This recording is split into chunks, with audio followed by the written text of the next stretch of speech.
You've probably never seen a wallet like this one. Looks like leather, right? It's actually made from mango waste.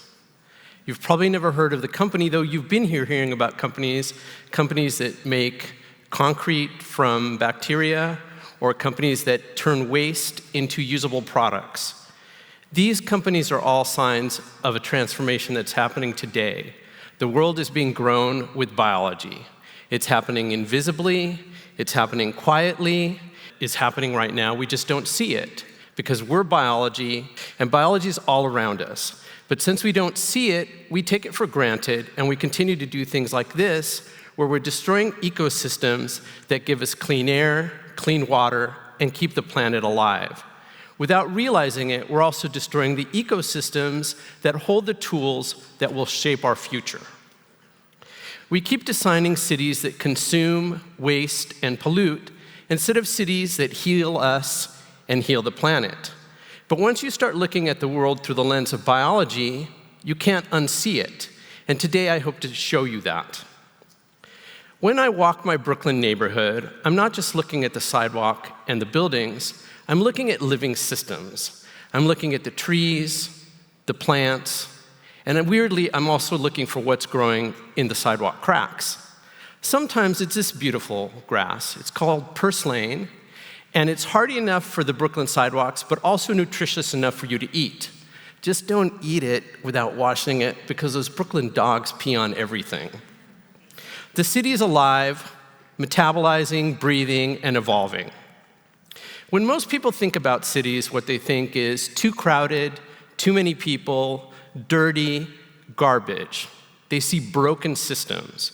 Yet 60% of us today choose to live in cities because they're beautiful places. And that number is going to rise to 70% by 2050. That 2 billion more people will be moving into urban areas. So I ask myself all the time, how are we going to build those cities? And what are we going to do with the waste that is generated in those cities? We have two choices. We can keep doing things the way we've always done them, making cities that are extractive, wasteful, fragile, or start building cities the way that nature does, alive, regenerative, resilient. Cities that grow their own materials and grow stronger over time, with buildings that filter air, clean water, and that we can rely on because they're much more resilient in the face of climate change. Biology is really the only viable path forward. But here's what people miss about biology. It's not just nature, it's technology. The oldest technology on the planet, the most sophisticated manufacturing platform we have. It operates at the microscopic level, building atomically precise machines that are so complicated that we don't yet understand them. But it also operates at that macro scale, building redwoods and great blue whales and that weird mushroom thing in Oregon that stretches for 3 miles. Biology is a planet's operating system. It runs quietly in the background, regulating air, cycling water, and breaking down waste. It runs in every cell in your body, in every sidewalk, in every forest, and like any operating system, you can't fix what you don't understand. But once you do, you can start to build applications on top of it, and you can really start to solve some big problems. That's what biotechnology enables. It's how we code with biology. We read and write DNA, and we're getting really good at building these applications. Applications that can clean up toxic waste, that can filter polluted air, and that can grow food in challenging environments. That's going to get very important as the decades go on. So what happens when we bring nature back into cities? And what happens when we leverage biotechnology as a tool to solve city problems? Let me tell you why garbage became my gateway into this and how it might become yours. Meet my building in Brooklyn. 5 stories, 10 units, 22 people, 3 dogs, and a cat. We generate about 50 bags of garbage a week. Multiply that by New York City's million buildings, and you end up with 22,000 tons of garbage a day. To put that into perspective, that's 150 Statue of Liberties of garbage every single day. New York City spends $2 billion a year to make that problem go away, and in the US, we spend $350 billion a year to make that go away. We see waste, but nature doesn't. there is no waste in nature. Biology sees carbon, nitrogen, hydrogen, the building blocks of life. Biology feeds on waste and transforms it into something new. And yes, I know urban waste contains a lot more than just those ingredients, but biotech makes it possible for us to extract those and make them into something useful. Biotech does that intentionally by design. Biotech companies are already doing this. I showed you my wallet, a company that takes fruit waste and turns it into a leather-like biomaterial. Another company uses wood chips to grow bacon and also to grow concrete panels.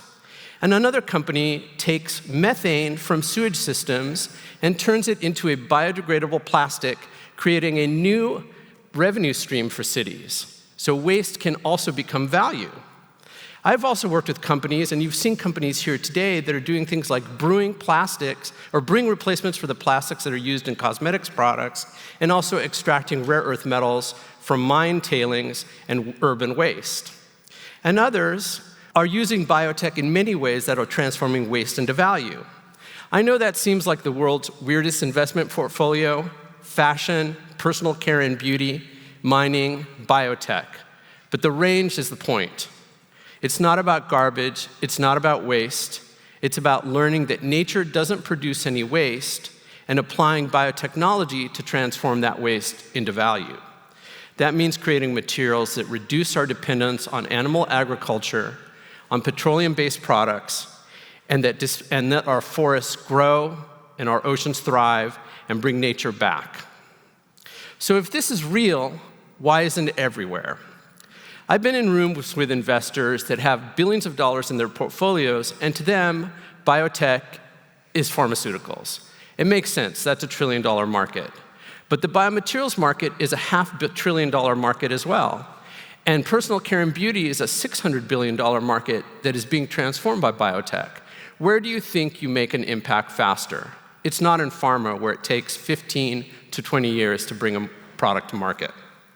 I also get to spend time in labs with scientists who are literally finding new ways to turn waste into value, but they can't find the funding and they don't know how to start companies. And city leaders, they love hearing that biotech can be a solution for waste problems, but they don't really understand how they can bring that into cities. That's why I became a translator, not of words, but of worlds. I moved between those classrooms, labs, and boardrooms, connecting the people with the tools to the people who have the problems. And when they start speaking shared language, magic happens. Pilots launch faster, deals happen in weeks instead of months, and consumers get to touch products that are made with biology and are much more sustainable. Biology becomes the language of what's possible. My wallet that I showed you earlier started out as fruit waste. It was two brothers working in a kitchen, and today they produce 1 million square meters of this material in their factory. Now it's in my pocket, and it can soon be in yours. But let's zoom out and imagine a city where what you're wearing is made of something that can be recycled locally, your building's been grown, the walls are made of mushroom, the trees help keep you healthier, and your trash becomes feedstock for food, for building, and for the materials that we wear. And you're never far from nature because you realize you're a part of nature. And biology's already out there today, surrounding us here, transforming cities into living systems. The choice we have to make is to partner with biology because the city is biology. And the future we want, it won't just be built, it'll be grown. Thank you very much.